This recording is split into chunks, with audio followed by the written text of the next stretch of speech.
প্রিয় দর্শক, আসসালামু আলাইকুম। আপনারা কেমন আছেন?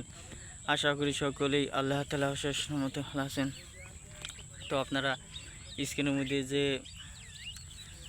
মরিচগুলো দেখতে পাচ্ছেন, তো মরিচগুলো পেকে গেছে, কাঁচা মরিচ ও পাকা মরিচ। তো প্রিয় ভাই বন্ধুরা, আপনারা কি করবেন?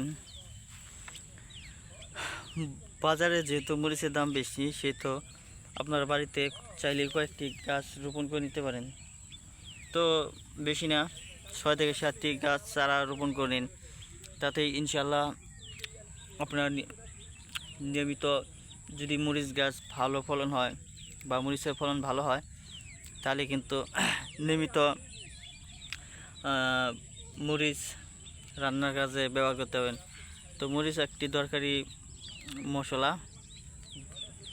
তো এই মরিচ যদি আপনারা ব্যবহার না করেন রান্না করার কাজে বা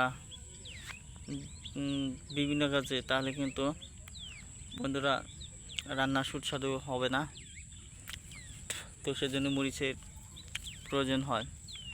তো আমি আপনাদেরকে বলবো, অনেক মানুষ রয়েছে মরিচ নিয়মিত কিনে খেতে পারে না।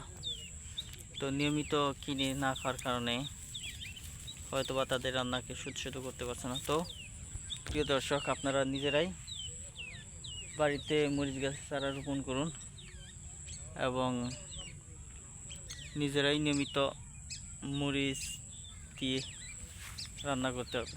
ধন্যবাদ আপনাদেরকে।